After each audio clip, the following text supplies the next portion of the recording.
Hello everyone, welcome to YouTube channel. आज के इस वीडियो में हम लोग सी लैंग्वेज का लेक्चर 18 स्टार्ट कर रहे हैं एंड आई होप आप लोगों ने इससे पहले के सभी लेक्चर्स देख लिए होंगे। तो चलिए वीडियो शुरू करते हैं।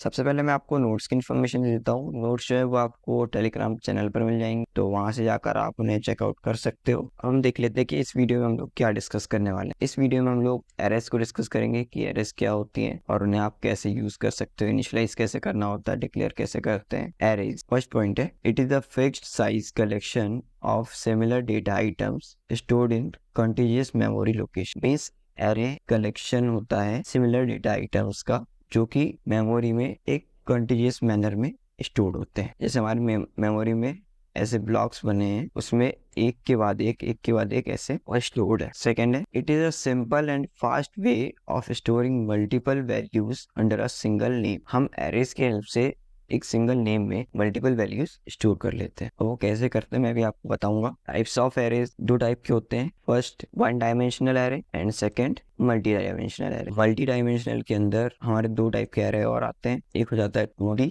Two dimensional and 3D three dimensional. अब हम देख लेते हैं कि हम लोग एरे को डिक्लेयर कैसे करते हैं। एरे को डिक्लेयर करने के लिए कुछ नहीं करना, जैसे हमारा डेटा टाइप होता है, हमें एरे में क्या स्टोर करना है, किस टाइप की वैल्यूज स्टोर करानी है, वो डेटा टाइप। यहाँ पर आप कैरेक्टर, फ्लोट, डबल कुछ भी लिख सकते हो। यहाँ पर इंट लिखा हुआ है, उसके बाद आपको यहाँ पर एक नेम देना है वेरिएबल को, जो हम सिंपली नेम देते हैं, इंट ए, इंट बी, इंट सी, ऐसे कोई भी आप नेम दे सकते हो। और यहाँ पर ब्रैकेट्स के अंदर आपको नंबर ऑफ वैल्यूज जो आप स्टोर करानी है वो आप दे दो। इस तरीके से हमारा एरे डिक्लेयर हो जाता है। एरे डिक्लेयर होने के बाद फिर मेमोरी में कुछ ऐसा दिखता है, जैसे यहाँ एरे 5 डिक्लेयर हुआ, मीन्स एरे का साइज क्या है, 5 है। तो मेमोरी में कैसे ऐसे ब्लॉक्स बन जाएंगे, और जो एरे का साइज रहता है -1, मीन्स जैसे n साइज है एरे का, -1 हमारे एरे का लास्ट एलिमेंट जो है इस इंडेक्स पर स्टोर होता है। एरे में जो भी वैल्यूज, जो एलिमेंट स्टोर होते हैं वो इंडेक्स पर होते हैं, तो हम इंडेक्स के थ्रू उसको एक्सेस कैसे करते हैं मैं बताऊंगा आपको। तो यहाँ 0 से इंडेक्सिंग शुरू हुई, तो ये इस तरीके से यहाँ पर आए तो हमारे 5 एलिमेंट्स, बट इंडेक्सिंग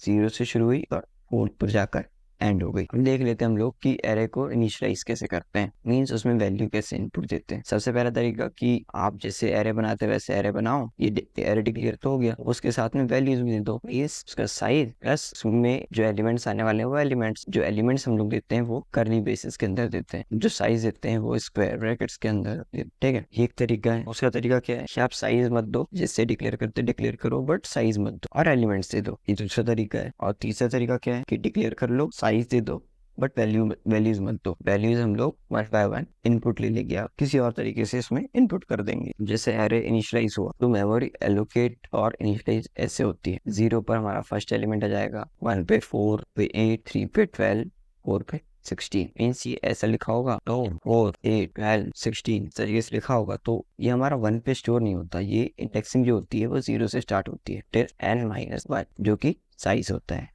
से कम। हम चलते हैं VS कोड में, वहां पर जाकर एरे डिक्लेयर कैसे करते हैं, इनिशियलाइज कैसे करते हैं, उसको कोड लिखकर देखते हैं, और वैल्यूज इनपुट कैसे लेना है, सब चीजें। तो यहाँ पर हम लोग देखते हैं सबसे पहले डिक्लेयर कैसे करना होता है एरे को। सिंपल, आपको एक डेटा टाइप करना है, देन एक वेरिएबल का नेम, देन साइज, बस इतना करना है आपको, आपका एरे डिक्लेयर हो जाएगा। अब इनिशियलाइज करने के लिए आपको यहाँ पर वैल्यू भी देना पड़ेगा, तो वैल्यू आपको देना है कर्ली ब्रेसेस के अंदर, जैसे 1 2 3 4 5 हम लोगों ने वैल्यू दे दी है। अब जैसे इसको एक्सेस करना है तो कैसे एक्सेस कर सकते हैं, printf %d, ARR ऑफ 1। तो यहाँ पर हमारी कौन सी वैल्यू प्रिंट होनी चाहिए, देखते हैं हम लोग। ये तो हमारी 2 वैल्यू प्रिंट हुई, क्यों हुई मैंने आपको बताया था, इंडेक्सिंग 0 से स्टार्ट होती है, तो 0 पर ये स्टोर होता है, फिर 1 पर ये, 2 पर ये, 3 पर ये एंड 4 पर ये। तो साइज जो 5 है, तो 5-1 पर हमारा लास्ट एलिमेंट स्टोर होगा। ये एक तरीका हो गया इनिशियलाइजेशन का। एक और तरीका है कि आप इसको हटा दो, उसके बाद में कोई एरर नहीं आएगी। रन करके देखते हैं हम लोग, सेम वैसे ही चल रहा है। एक और तरीका था जिसमें हम लोग साइज दे रहे थे बट वैल्यूज हम लोग ऐसे पास नहीं कर रहे थे, हम लोग लूप से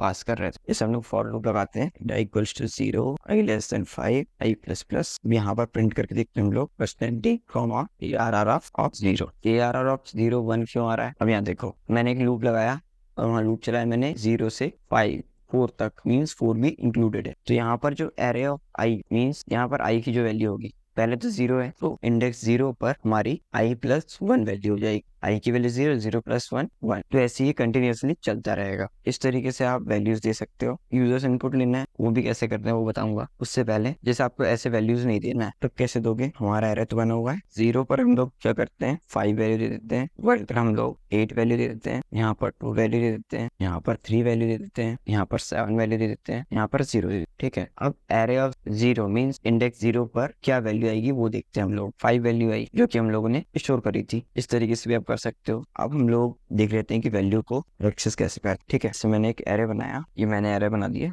अब वैल्यू को एक्सेस करना है तो आपको तो समझ में आ ही गया होगा कि एक्सेस कैसे करना है। यहाँ पर आपको बस इंडेक्स की वैल्यू डालना है तो आप उसे एक्सेस कर लोगे इजीली। जैसे इंडेक्स 1 डालोगे तो यहाँ 2 प्रिंट हो जाएगा। आपको ये समझ में आ गया है। अब जैसे आपने ये वैल्यू तो बना ली है, तो आपको इसको चेंज करना है। मीन्स हम लोग ये कर देते हैं, अरे ऑफ 1 की वैल्यू को हम लोग 9 कर देते हैं और सिर्फ प्रिंट करके देखते हैं। यहाँ पर बैकस्लैश लगा देते हैं। ठीक, अब देखो पहले वैल्यू क्या थी, वो थी, अब क्या हो गई 9 हो गई। इस तरीके से आप वैल्यू को चेंज कर सकते हो। किसी पर्टिकुलर इंडेक्स पर आपको वैल्यू चेंज करना है, एक बार आपने बना दी उसके बाद तो आप इस तरीके से उसे चेंज कर सकते हो। अब यूजर से इनपुट कैसे लेते हैं। यूजर से इनपुट लेने के लिए क्या करना है आपको, ऐसे एरे डिक्लेयर कर लो। यहाँ पर हम लोग एक स्टेटमेंट लिख देते हैं, एंटर एलिमेंट्स। देन यहाँ पर हम लोगों को एक लूप लगाना पड़ेगा, int i = 0, i must be less than n, sorry 4 i++ scanner %d %i। ऐसे इनपुट ले लो।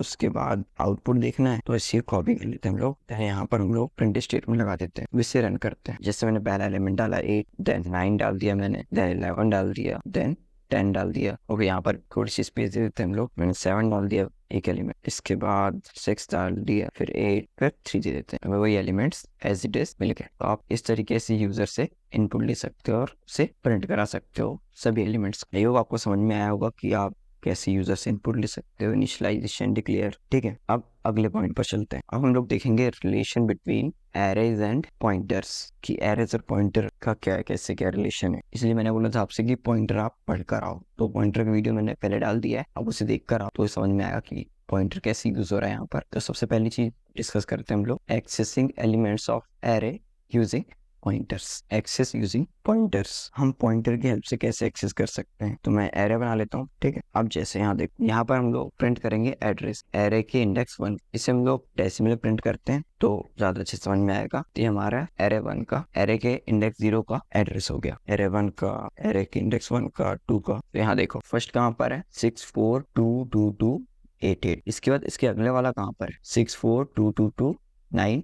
9 2 पर क्यों आ गया, ये आखिर के 2 ही डिजिट चेंज है। तो 88 + 2 करेंगे तो 92 होता है। और हमारा इंटीजर जो स्टोर होता है वो 4 बाइट्स पे होता है।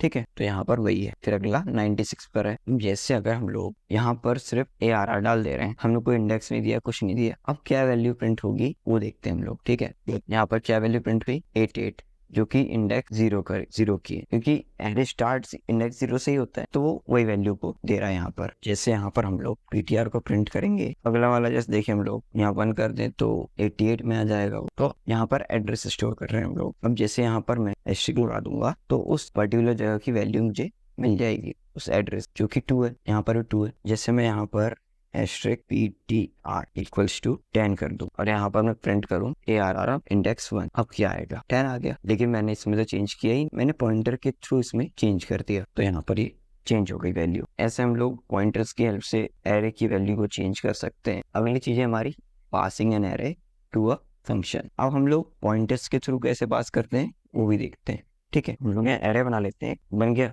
अब इसके बाद एक फंक्शन बनाते हैं फंक्शन से, जिसमें हम लोग इस एरे को पास करेंगे। हम लोग वॉइड फंक्शन से फंक्शन बना लिए। यहाँ पर हम लोग क्या करेंगे, एरे के एलिमेंट्स को प्रिंट कराएंगे। ठीक है, अब देखो जैसे हम लोग यहाँ पर ये एरे पास कर दिए, यहाँ पर हम लोग उसे इस तरीके से ले सकते हैं। यहाँ से हम लोग एक और चीज पास कर देते हैं जो कि साइज है हमारे एरे का। यहाँ हम लोग उसे int में कैप्चर कर लेंगे, ARR इसे रन कर देते हैं, 1 2 3 प्रिंट हो गया। ये एक तरीका है पास करने का। मैंने आपको एक तरीका बता दिया एरे को पास करने का, इन दूसरे तरीके से एरे पास होता है। अब इसे एक्सेस करने के लिए हमें क्या करना पड़ता है, जिसमें यहाँ printf लगाकर on *AR, इससे हमें वैल्यू मिल जाएगी जो कि हम लोगों ने यहाँ फर्स्ट इंडेक्स पर स्टोर करे। तो जैसे एक्सेस करना है हर एलिमेंट को तो कैसे एक्सेस कर सकते हो, लूप लगा दो, प्रिंट स्टेटमेंट चला दो और इसे इंक्रीमेंट करते जाओ। यह से एक और काम कर सकते हो, यहाँ पर एक इंटीजर बना लो ptr नाम से, जिसके अंदर इसे स्टोर कर लो एंड यहाँ पर ptr दे दो और यहाँ पर ptr को प्लस प्लस करो। पूरी वैल्यूज हम लोगों ने एक्सेस कर ली। इस तरीके से आप लोग एक्सेस कर सकते हो पूरी वैल्यूज को। आई होप आप लोगों को समझ में आया होगा कि हम लोग एरे को कैसे पास करते हैं, उसकी वैल्यू कैसे एक्सेस करना है, पॉइंटर के थ्रू भी, नॉर्मल वे से भी। वीडियो अच्छा लगा तो please like the video, share with your friends, pray for more.